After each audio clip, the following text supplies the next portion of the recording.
Hello சைடெக் friends, இந்த வீடியோவில் hypnosis பற்றி தெரிஞ்சுக்கிற நீங்கள் பகுதி 10ல் இருக்கீங்க. இந்த வீடியோவுக்கு நீங்கள் புதியவராக இருந்தீங்கன்னாக்கா இதுக்கு முன்னாடி அப்லோட் பண்ண பகுதி 1லேருந்து 9 வரைக்கும் நீங்கள் பார்த்தீங்கன்னா ஹிப்னோசிஸ் பற்றி நல்லா தெரிஞ்சுக்க முடியும். இப்போ இந்த பகுதி 10ல் நம்ம மாடல்ஸ் ஆஃப் ஹிப்னோதெரப்பி அப்படின்றத பற்றி பார்க்க போகிறோம். இதுக்கு முன்னாடி பகுதி 9ல் மெத்தட்ஸ் ஆஃப் ஹிப்னோசிஸ்ன்றதில் மொத்தம் 3 வகையான மெத்தட்ஸ் பார்த்தோம். இதில் மாடல்ஸ் ஆஃப் ஹிப்னோதெரப்பின்றதை பார்க்க போகிறோம். மாடல்ஸ் அப்படின்னாக்கா மாதிரிகள். என்ன மாதிரியான மாதிரிகளை பயன்படுத்தி ஹிப்னோதெரப்பி நம்ம செய்ய முடியும் அப்படின்றது நீங்கள் தெரிஞ்சுக்கிறதுக்கு இந்த வீடியோ நிச்சயமாக பயனுள்ளதாக இருக்கும்னு நினைக்கிறேன். அதாவது அவங்கள டிரான்ஸ்டேட், அதாவது நினைவு மனசுலேருந்து ஆழ் மனசுக்கு கொண்டு போகிறதுக்கான விஷயங்கள் தான் மெத்தட்ஸ். ஆனால் எந்தெந்த மாதிரியான விஷயங்கள் கொண்டு நம்ம அவங்கள எந்தெந்த மாதிரி மாதிரிகளை பயன்படுத்தி நம்ம அவங்கள அந்த ஆழ்நிலைக்கு கொண்டு போக முடியும், திரும்பி கொண்டு வர முடியும். ஓகே, கொண்டு போயாச்சு, திரும்பி அவங்கள வெளியே கொண்டு வரணும் இல்லையா? அவங்கள ஆழ் மனசுக்கு கொண்டு போகிறோம்.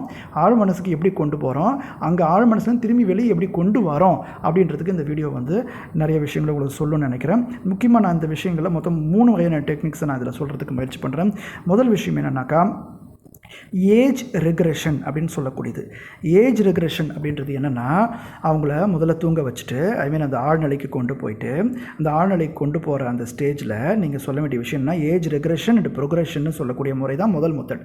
இதில் என்ன பண்ணானாக்கா, இப்போ அவங்களுடைய வயசு ஒரு 40ன்னு வச்சுங்க. நீங்கள் அந்த ஹிப்னோதெரபிஸ்ட் ஒரு பர்சனுக்கு பண்ணும்போது அவருடைய வயசு 40.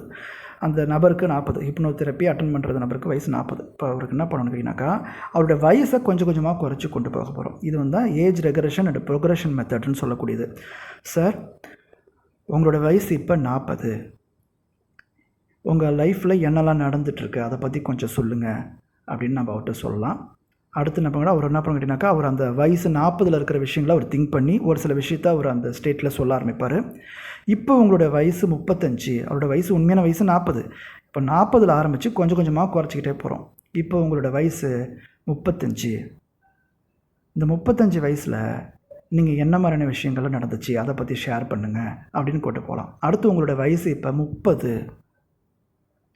இந்த 30வது வயசில் என்ன மாதிரியான மேஜர் ஃபீலிங்ஸ் உங்களுக்குள்ளே இருக்குது அப்படின்னு சொல்லி நம்ம அவர்கிட்ட கேட்கலாம். அடுத்து என்னென்னா 25, 20, உங்கள் வயசு இப்போ 15, உங்களோட வயசு இப்போ 10.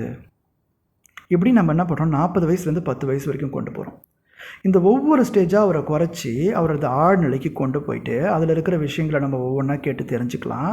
அப்பப்போ அவர் என்ன மாதிரியான கஷ்டங்களை சந்திச்சார், பிரச்சனைகளை சந்திச்சாருன்ற விஷயங்களை நம்ம கேட்டு தெரிஞ்சுக்க முடியும். அவர் ஒரு டீப்பனிங் ஸ்டேஜுக்கு நம்ம அவரை கொண்டு போக முடியும். இப்போ அந்த விஷயங்களை நம்ம தெரிஞ்சுக்கிறதுனா அங்கே அவருக்கு என்ன விதமான பிரச்சனைகள்லாம் இருக்குன்ற விஷயங்களை தெரிஞ்சுக்கிட்டு, சரிங்களா, அல்ல அவர் மனசில் இருக்கிற ஃபீலிங்ஸை பேச வச்சுட்டு மறுபடியும் 10 வயசுலேருந்து மறுபடியும் 40 வயசுக்கு கொண்டு வரணும். அப்படியே அவர் அங்கே எழுப்பி விட்டுறக்கூடாது. சரி, இப்போ உங்களோட வயசு 10ல் இருக்குது, இப்போ நீங்கள் 15க்கு வாங்க, இப்போ நீங்கள் 20க்கு வாங்க, இப்போ நீங்கள் 25க்கு வாங்க, இப்போ நீங்கள் 30க்கு வாங்க, 35க்கு வாங்க, 40க்கு வாங்க அப்படின்னு நம்ம ஏஜ் அவர் கொஞ்சம் கொஞ்சமாக குறைச்சி மறுபடியும் ஏஜை கொஞ்சம் கொஞ்சமாக இன்க்ரீஸ் பண்ணி கொண்டு வர்ற ஒரு மெத்தட் தான் ஏஜ் ரெக்ரெஷன் அண்ட் ப்ரோக்ரெஷன் மாடல்னு சொல்லக்கூடியது.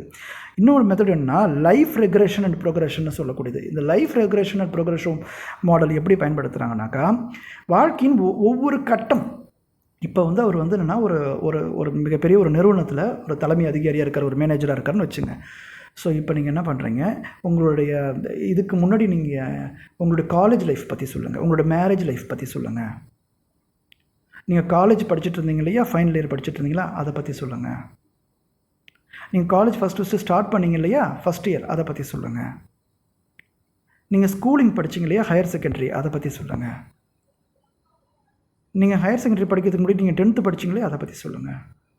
நீங்கள் 5th ஸ்டாண்டர்ட் படிக்கும்போது என்ன நடந்துச்சு அதை பற்றி சொல்லுங்கள் அப்படின்னு அவரை பொறுமையாக அந்த டீப்பனிங் ஸ்டேஜுக்கு கொண்டு போயிட்டு மறுபடியும் என்ன பண்ணிக்கிறீங்கன்னா, இப்போ நீங்கள் 5th ஸ்டாண்டர்ட்லேருந்து இப்போ நீங்கள் 10th ஸ்டாண்டர்ட் படிக்கிறீங்க, இப்போ நீங்கள் 12th ஸ்டாண்டர்ட் படிக்கிறீங்க, இப்போ நீங்கள் காலேஜ் ஃபஸ்ட் இயர் படிக்கிறீங்க, இப்போ நீங்கள் காலேஜ் ஃபைனல் இயர் படிக்கிறீங்க, இப்போ நீங்கள் ஒர்க்கு நீங்கள் ஃபஸ்ட்டு எங்கே ஒர்க் பண்ண ஆரம்பிச்சிங்க, இப்போ நீங்கள் எங்கே ஒர்க் பண்ணுறீங்க அப்படின்னு நம்ம எந்த மாதிரியான ஸ்டேஜில் கொண்டு போகணுமோ அதே மாதிரி ஸ்டேஜில் திரும்பி கொண்டு வர ஒரு மெத்தட் தான் லைஃப் ரெக்ரெஷன் அண்ட் ப்ரோக்ரெஷன்.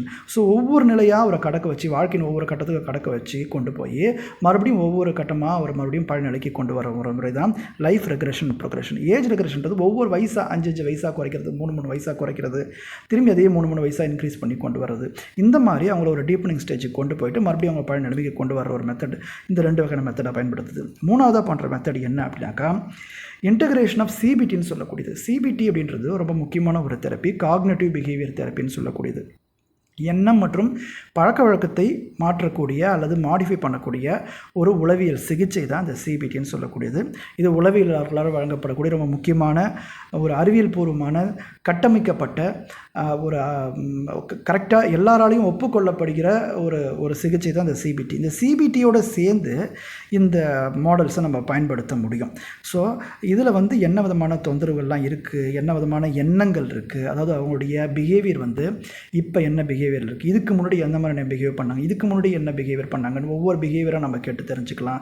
அதே மாதிரி எண்ணங்கள் எப்படியெல்லாம் மாறி இருக்குது, அவருக்கு பழக்க வழக்கங்கள் எப்படியெல்லாம் மாறி இருக்குது, எமோஷன்ஸ் எப்படியெல்லாம் மாறி இருக்குன்னு ஒவ்வொரு வாழ்க்கையின் ஒவ்வொரு கட்டத்துக்கும் நம்ம கேட்டு தெரிஞ்சுக்கிட்டு அதற்கு ஏற்ற மாதிரியான எண்ணங்களையும் அவருடைய பழக்க வழக்கங்களையும் வடிவமைப்பு மூலமாக நம்ம இதில் கொண்டு வர முடியும். இது வந்து பார்த்திங்கனாக்கா சிபிடி மாடலில் சிபிடியோடு சேர்ந்து இந்த மாதிரியான மாடல்ஸை நம்ம பயன்படுத்தலாம். லைஃப் ரெக்ரெஷனையோ அல்லது ஏஜ் ரெக்ரெஷனையோ பயன்படுத்தலாம். அடுத்தது பார்த்திங்கனாக்கா டைரெக்டாகவும் சஜஷன்ஸ் கொடுக்கலாம்.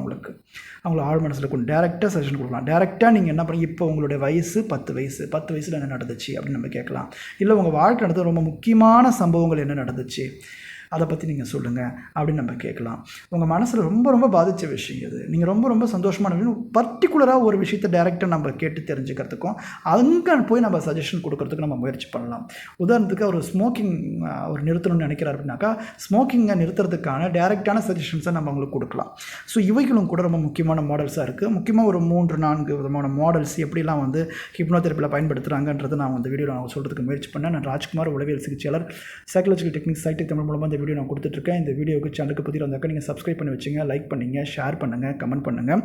தொடர்ந்து நான் வந்து அடுத்தடுத்த வீடியோஸில் நிறைய விஷயங்கள் நான் சொல்கிறதுக்கு முயற்சி பண்ணுறேன். இது வந்து ஹிப்னோதெரப்பி பற்றி கற்றுக்கிறதுக்கு அல்லது தெரிஞ்சுக்கிறதுக்கு இது ரொம்ப யூஸ்ஃபுல்லாக இருக்கும்னு நினைக்கிறேன். தேங்க்யூ ஃபார் வாட்சிங்.